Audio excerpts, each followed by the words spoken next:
This pre-publication consultation is about the future of provision at St Mary's Primary School. The consultation start date is the 8th of February 2022. The aim of this presentation is to provide an overview of the Sustainable Schools Policy, to provide an overview of current provision in the school within the context of this policy, to outline CCMS's future provision, and importantly, to provide stakeholders with sufficient information to comment on the proposal. The agenda for today's presentation is 1. The context, 2. Options which are considered, 3. The proposal which CCMS hopes to progress, 4. Any next steps, and 5. Questions you may have. Section 1, the context, will take you through the underpinning information in relation to this proposal. The Sustainable Schools Policy of 2009 established 6 criteria for considering the sustainability of schools.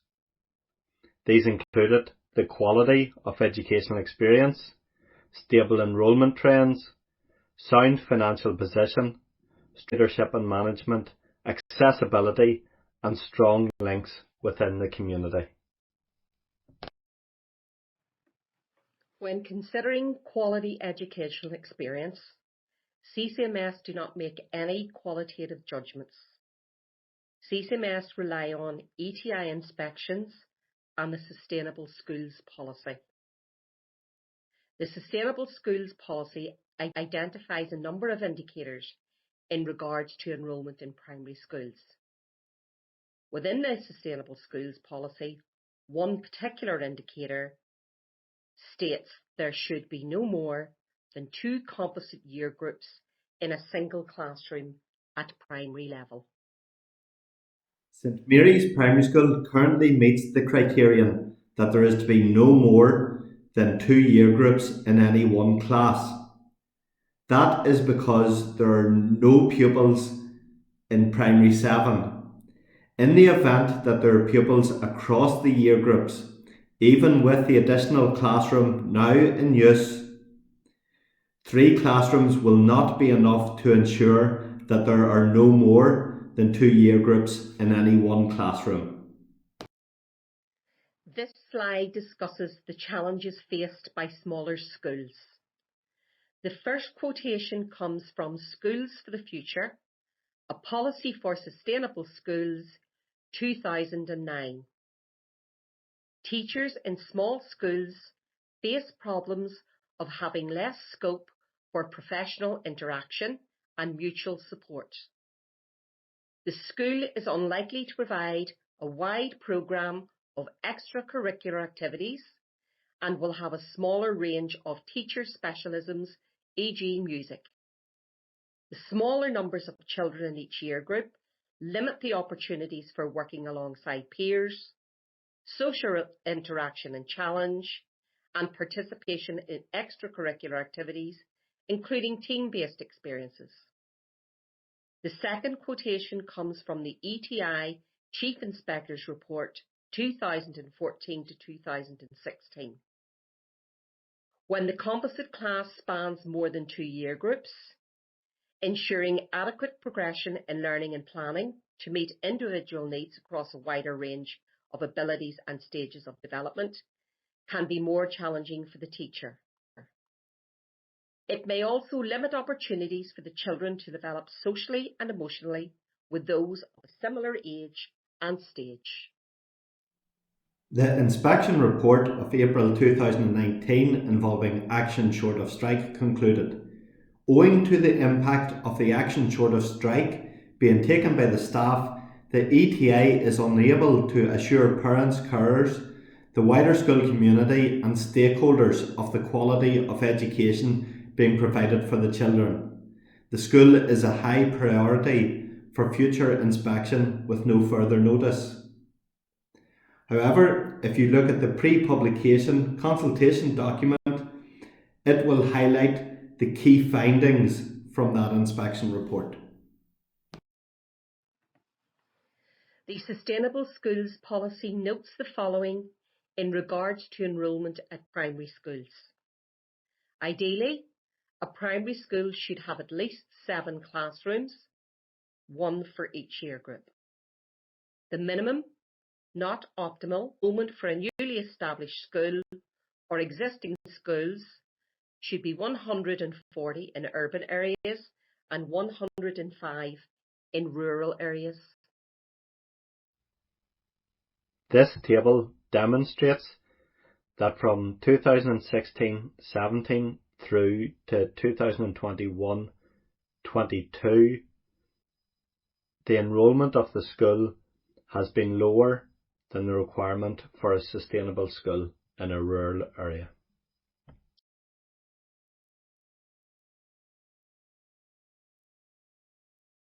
The Northern Ireland Statistics and Research Agency predicts the population of children aged 4 to 11 in the mid-Ulster LGD to decrease by 5.6% between mid-2018 and mid-2028. This slide now moves on to sound financial position. The Sustainable Schools Policy notes the following in relation to school finances. The school's annual finances should indicate that it can live within its delegated budget. The school's financial trends should indicate that it will continue to be able to live within its annually delegated budget, and the school's 3-year financial plan, based upon realistic assumptions, should indicate that where there is a deficit, this can be substantially reduced or recovered.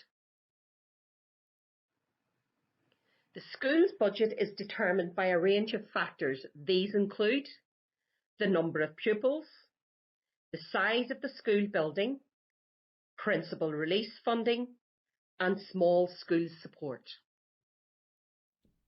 The school's financial plan 2021 to 2024 indicates the closing balance will be £32,826 surplus at the end of 2021-22, and at the end of 2023-24 this surplus will rise to £42,817.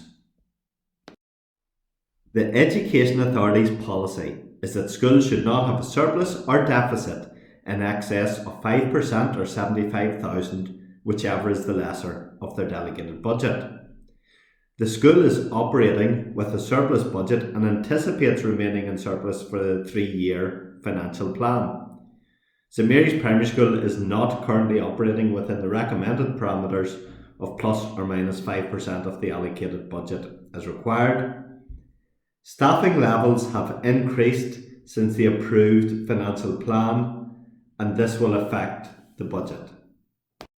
The Sustainable Schools Policy notes the need for strong leadership and effective management. The Education and Training Inspectorate, following an inspection of St Mary's Primary School in December 2015, noted the leadership and management of the school is highly effective in promoting and effecting improvement. School improvement planning uses very effectively rigorous self-evaluation, which is underpinned by appropriate analysis of quantitative data, teacher observations and consultation with the whole school community. It will be important that the employing authority, school governors and the staff plan for and manage issues related to the sustainability of the school provision and school budget in order to address the current and future needs of children and staff. The Sustainable Schools Policy notes home to school transport travel times of less than 30 minutes for primary pupils, i.e. 1 hour per day in total. The school is therefore accessible to pupils who live in the local area. The Sustainable Schools policy highlights the importance of the degree of parental involvement, the number of children in the vicinity attending, and the contribution of the school to the community. The school has strong links to the community, and the detail of this is included in the pre-publication consultation documentation. This next section, options, will look at all of the previous areas that have been discussed within this presentation.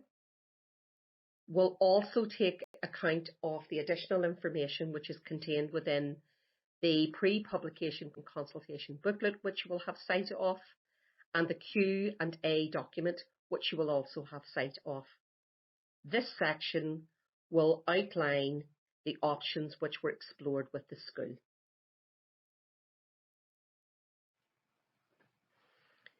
CCMS has identified and assessed a series of options which include the following. Option 1, maintain the status quo, which means there would be no change to the current arrangements. Option 2, shared options, and we will discuss those in the following slides. Federation and amalgamation will also be discussed more in depth in the following slides. And option 5, closure and pupils transfer to alternative schools. The following slides will provide commentary on each option.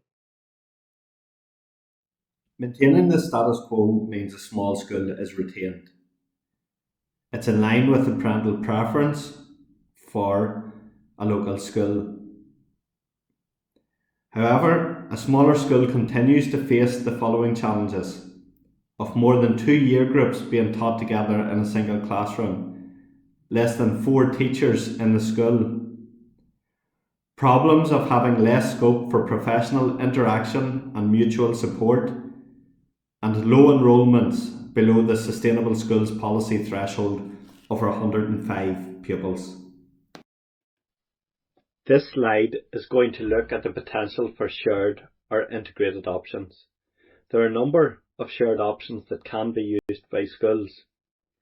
Shared education provision is where schools from different sectors secure resources to carry out shared activities and classes. A shared campus model is where schools agree to locate on one site in order to maximise resources and facilitate closer working together. The shared campus model requires schools to address the challenges of the Sustainable Schools policy. A joint faith model is where the school is established 2 or more faith groups. Integrated education brings children from Catholic and Protestant traditions, as well as those of other beliefs and of no beliefs, cultures and communities together in one school. It's challenging to see how any of these options could address the long-term sustainability issues facing the school. Option 3, federation. The definition of a federated school is 2 or more schools operating under the governance of a single body. A federation is focused on relationship building and producing tangible outcomes for pupils. The schools within a federation must meet the Sustainable Schools policy criteria. In a soft federation, participating schools retain their own governing body and budget. A representatives joint committee is established to allow for sharing common goals and activities. In a hard federation, participating schools have a single governing body with common goals, and while each school receives individual budgets, these can be pooled. Based on all information to date, it is challenging to see how federation could address the long-term sustainability issues facing the school. In considering a federation, no option was evident which would provide for sustainable provision. Option 4, amalgamation. The term amalgamation is described in the Sustainable Schools policy. That a new school is formed to replace 2 or more schools of similar size coming together, and usually means a new name, new uniform. An amalgamation is achieved by the closure, discontinuance of 2 or more schools. The new school is a coming together of the 2 or more schools that have been closed. Given the location of the schools in the area, it is not clear what potential there would be for 2 or more schools to amalgamate to provide sustainable provision. The fifth option is the closure of the school and pupils transferring to alternative schools. It means a small school is removed from the community and parental first preference is not realised. It means longer travelling distance for some pupils. It means greater opportunities for pupils to be taught in their own peer groups, with potentially greater opportunities to interact in sports, leisure and cultural activities. It means increased opportunities for specialist teaching and for professional development of staff. Pupils could be enrolled in a more sustainable school and the potential for greater long-term security for staff. The Equality and Rural Needs Acts. CCMS has a duty to screen all policies, procedures and proposals to assess their impact on and give due regard to any matters relating to Section 75 of the Northern Ireland Act 1998 and the Rural Needs Act Northern Ireland 2016. The responses from this stakeholder consultation will be considered prior to the completion of the final screening process.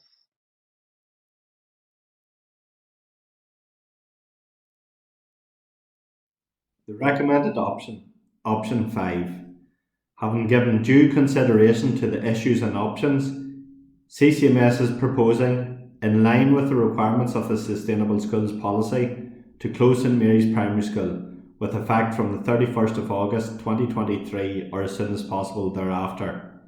If approved, pupils would transfer to alternative provision and CCMS would support the school through the closure procedure to ensure the pastoral and educational needs of pupils are met. Alternative provision is any school of the parents' or carers' choice, subject to there being spaces and accommodation available. Transport assistance in the event of a development proposal being approved will be provided to a suitable school of the parents' carers' choice if there is no suitable school within 2 miles from their home. This table indicates there is a number of available spaces within nearby schools.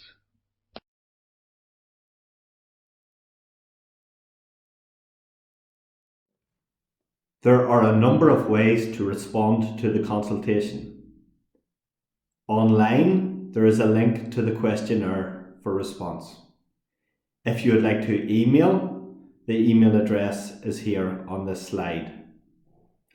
If you want to send in a response by post, you can send it to the Area Planning Department at the address shown on this slide. Please indicate on your response if you're a parent guardian of a child, a member of the Board of Governors or a member of staff. All responses are to be returned by noon on the 22nd of March 2022. Thank you.